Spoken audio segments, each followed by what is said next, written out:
SLST interview বা personality test এবং demo class. আজকে আরেকটি ডেমো ক্লাস আমরা আলোচনা করব। আমরা ডেমো ক্লাস আগেও 7টি ডেমো ক্লাস করেছি, তার বিভিন্ন বিষয় নিয়ে আলোচনা করেছি। কথা আমি পরে আসব, ক্লাসটা হয়ে যাওয়ার পর সেটা নিয়ে কিছু কথা আমি বলবো। ধরুন আপনি ইন্টারভিউ দিতে গেছেন, আমি সেই একজন ক্যান্ডিডেট ইন্টারভিউ দিতে গেছি। এখানে আমাকে এবারে যারা ইন্টারভিউয়ার আছে তারা আমাকে ইন্টারভিউ বা পার্সোনালিটি টেস্ট হওয়ার পরে পড়িয়ে, আপনি তো শিক্ষক হতে চান, একটা বিষয় পড়িয়ে দেখান ক্লাস 11-এর থেকে, ফার্স্ট সেমিস্টার থেকে, অথবা বললো শিক্ষার তো বিভিন্ন সংস্থা আছে তার মধ্যে থেকে যে কোনো একটি বিষয় পড়ান, অথবা আচ্ছা বিদ্যালয় কোন ধরনের শিক্ষার প্রতিষ্ঠান, আপনি বললেন এটা প্রথাগত বা নিয়ন্ত্রিত শিক্ষা। আচ্ছা এই বিদ্যালয়ের সম্পর্কে ছাত্রদের আপনি পড়ান তো, স্কুলের আপনি তো টিচার হবেন, সেই স্কুল সম্পর্কে আপনি পড়ান তো একটু, যাই বলুক না কেন সেই বিষয়টা নিয়ে আজকে ডেমো ক্লাসটা শুরু। অর্থাৎ বিদ্যালয়ের শিক্ষামূলক গুরুত্ব বা প্রথাগত বা নিয়ন্ত্রিত শিক্ষার প্রতিষ্ঠান হিসাবে স্কুল বা বিদ্যালয়ের ভূমিকা কি, সেই বিদ্যালয়ের ভূমিকা বা বিদ্যালয়ের গুরুত্ব নিয়ে আজকের ক্লাসটা আমরা আলোচনা করব। তাহলে ক্লাসটা ডেমো ক্লাসটা আমরা বলেছি 5-7 মিনিটের মধ্যে কমপ্লিট করতে হবে মোটামুটি সেই স্ট্যান্ডার্ডে। তাহলে আমাকে যখন বলছে আমি এবার সেখান থেকে স্টার্ট করছি।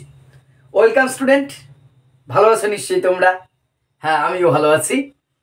আমরা তো আগের দিন কি পড়েছিলাম ক্লাসে?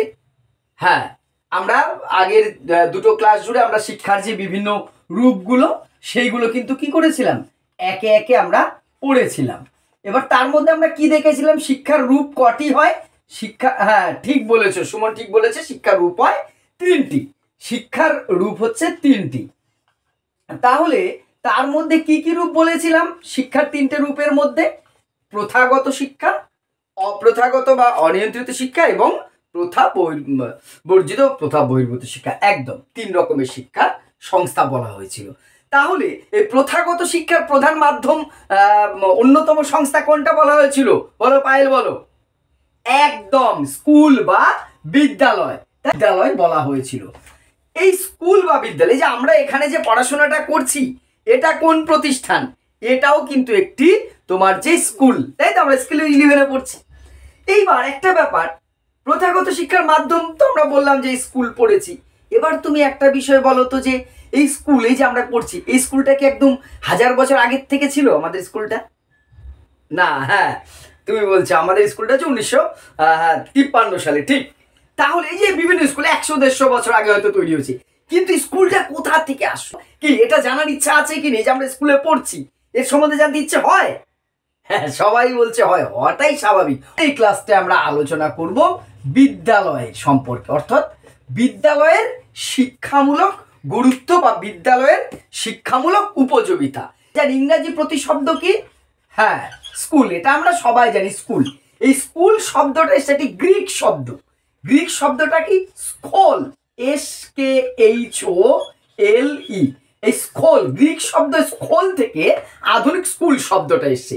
স্কোল কথার অর্থ কি? প্রাচীন গ্রিক দেশে যেখানে মানুষজন অবসর সময় বসে কাটাতো, বিভিন্ন আলোচনা করতো, তাত্ত্বিক আলোচনা, সেগুলোকে বলা হচ্ছে স্কুল।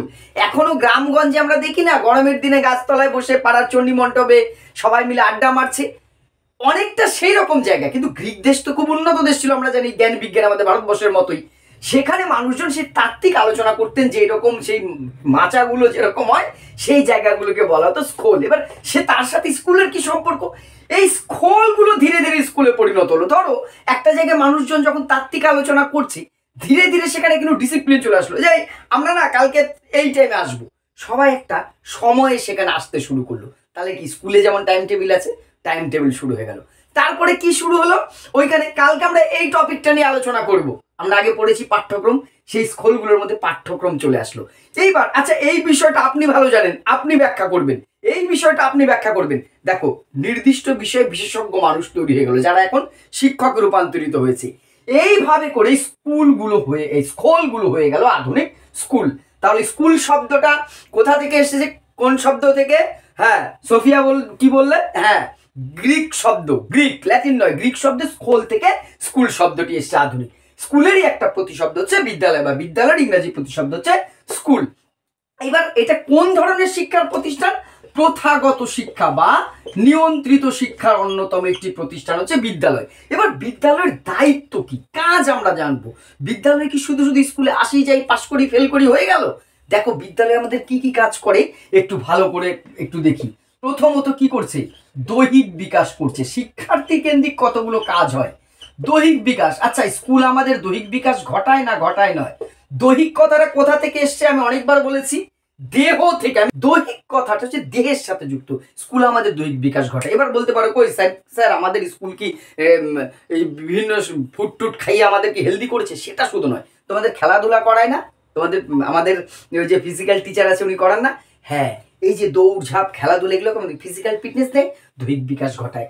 এই শুধু দৈহিক বিকাশ নয়, বিদ্যালয় আমাদের কি করছে, মানসিক, মন থেকে মানসিক, বলেছি তো, মানসিক বিকাশ, মেন্টাল ডেভেলপমেন্ট বা বৌদ্ধিক বিকাশ ঘটায়। মনের বিকাশ ঘটায় কি ঘটায়? স্কুলে আসার পরে তোমার চিন্তা ভাবনা চেঞ্জ হয়েছে কি হয়নি? নিশ্চয়ই হয়েছে। এই যে আমি তোমাদের সাথে আলোচনা করছি, কিছু হলেও নতুনটা শিখতে পারছো। আরও আমাদের স্যার ম্যামরা তোমাদের কত কিছু, শুধু পাঠ্য বিষয় নয় তার বাইরে কত কাহিনী, কত ঘটনা, কত উদ্ভবের কথা তোমাদের শেখাচ্ছে। তোমাদের চিন্তা, কল্পনা, যুক্তি করার ক্ষমতা বাড়ছে কি বাড়েনি? একদম সমবেতভাবে সবাই বলছো হ্যাঁ, একদমই তাই। তাহলে এটাই তো মানসিক বিকাশ, মেন্টাল ডেভেলপমেন্ট। আমাদের মানসিক বিকাশ ঘটছে। নেক্সট দেখো সামাজিকীকরণ।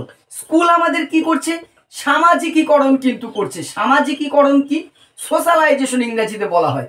সমাজের উপযোগী, মানুষ তো সমাজবদ্ধ জীব, আমরা তো সমাজের মধ্যে থাকি।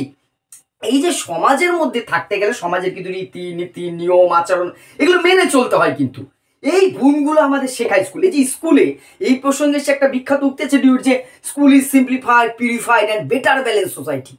স্কুল হচ্ছে সমাজের একটা ক্ষুদ্র সংস্করণ, তাই তো?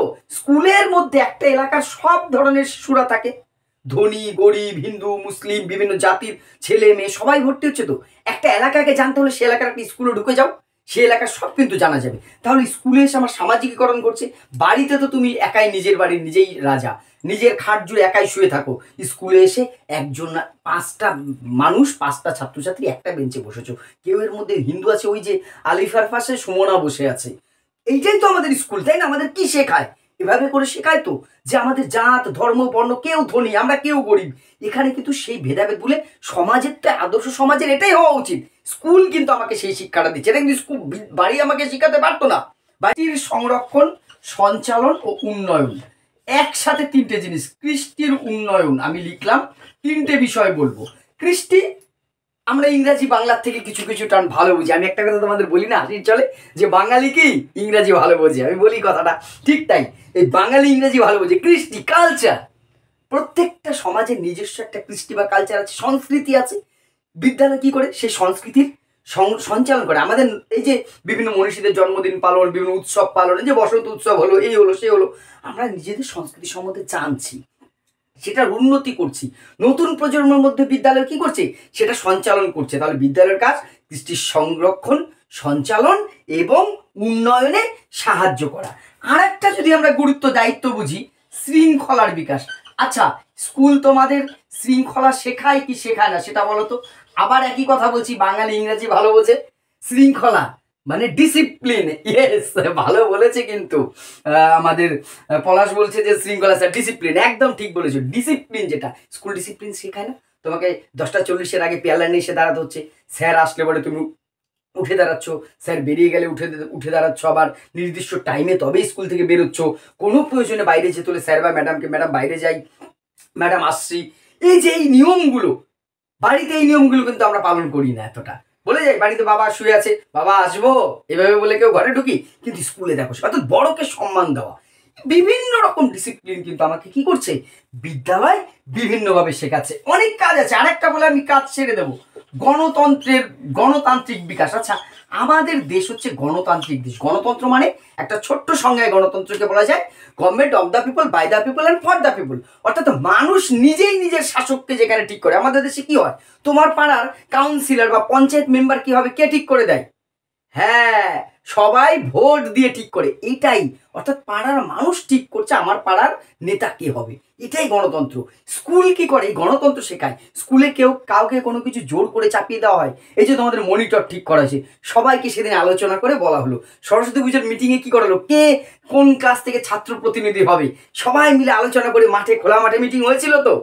একদম একদম ওই সৈকত সেবারে আমাদের ক্লাস 9-এ থাকলে তার দায়িত্বে ছিল, মনে আছে নিশ্চয়ই। তাহলে এই যে এইভাবে, এইটাই তো গণতন্ত্র, এটাই বুঝতে সবার সমান অধিকার। এখানে কিন্তু কোনো ভেদাভেদ নেই বিদ্যালয়ের ক্ষেত্রে। কোনোদিন কোনো স্যার তোমাদের ভেদাভেদ করেছে, তুমি এই জাতির, এই কাস্টের, তোমার অমুকের বাবার একটু পয়সা আছে ওকে একটু বেশি নম্বর দিয়ে দিই, এই ছেলেটার বাবার খুব দরিদ্র একে একটু অন্য চোখে থাকে, এরকম হয়েছে?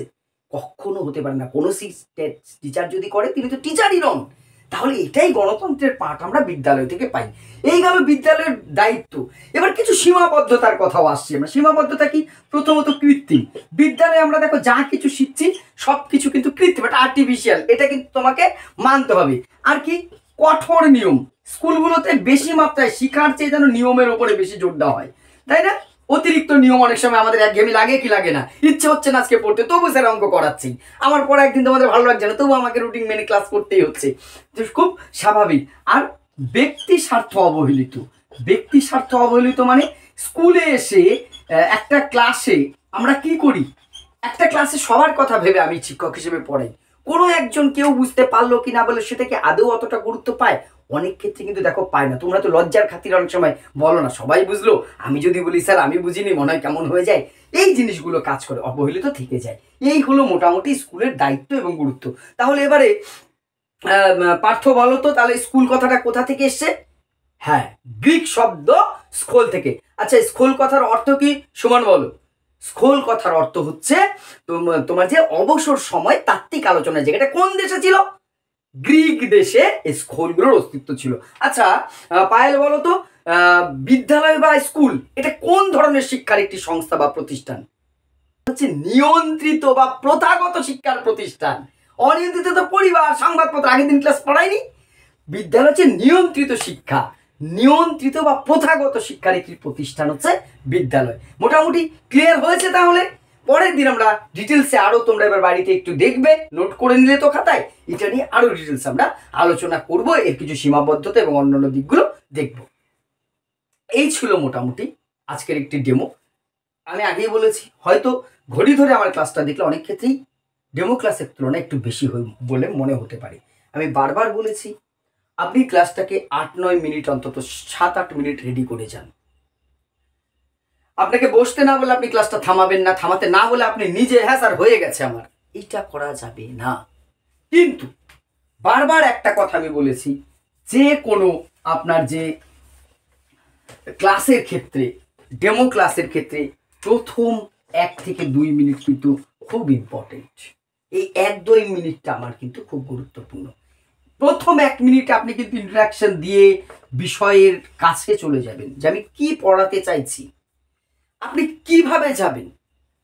উদাহরণের দিয়ে তত্ত্বে যাবেন, না তত্ত্বটা আগে বলে তারপরে উদাহরণও যাবেন? সেটা সম্পূর্ণ আপনার বিষয়, আপনার উপস্থাপনার উপর নির্ভর করছে। আপনি কোন দিক থেকে গেলে নিজে কমফোর্ট হবেন। কমফোর্ট মানে এখানে দাঁড়িয়ে থাকার দৈহিক কমফোর্টের কথা বলা হচ্ছে না, পড়ানোর কমফোর্টেবল কথা বলা হচ্ছে। ছাত্রদের কাছে পৌঁছতে পারবেন কিভাবে আপনার মনে হচ্ছে, সেইভাবে শুরু করুন। বিষয়টা ছাত্রদের মস্তিষ্কে প্রবেশ করলে কিন্তু ভালো শিক্ষক শিক্ষিকা হওয়ার লক্ষণ হবে না। অন্তত ডেমো ক্লাসে ছাত্রদের এখানে প্রবেশ করবার চেষ্টা করতে হবে। আপনার কথাগুলো, আপনার পড়ানোর টেকনিকটা ছাত্ররা যাতে হৃদয় দিয়ে গ্রহণ করতে পারে, তারা যাতে এনজয় করে, সেই রকম কিছু বাস্তব উদাহরণ অল্প সময়ের মধ্যে আপনাকে তুলে আনতে হবে। এবং আপনি শিক্ষক এবং শিক্ষিকা হিসেবে অবশ্যই নির্বাচিত হবেন। তারপরে সারা জীবন ধরে আমাদের কিন্তু একটাই চেষ্টা হবে, রিটায়ার্ডের দিন পর্যন্ত বা তার পরবর্তী সময় ছাত্রদের কাছে পৌঁছানো। আমাদের কাছে পৌঁছানোর একমাত্র অস্ত্র হচ্ছে পড়ানো। আমাদের বাচনভঙ্গি, আমাদের ডেমনস্ট্রেশন, ক্লাস ডেমনস্ট্রেশন হোক, অন্যান্য কৌশলে ছাত্রদের কতটা কাছাকাছি আমরা পৌঁছতে পারছি। আমার প্রতিটা এখানে আমি বলতে আপনার কথা বলছি, কিন্তু আমার প্রতিটা বাক্য, প্রতিটা উক্তি, প্রতিটা শব্দ ছাত্রদের মনকে কতটা ছুঁয়ে যাচ্ছে, আমাকে দেখে আমার ছাত্ররা কিন্তু আমার সাবজেক্টকে ভালোবাসবে।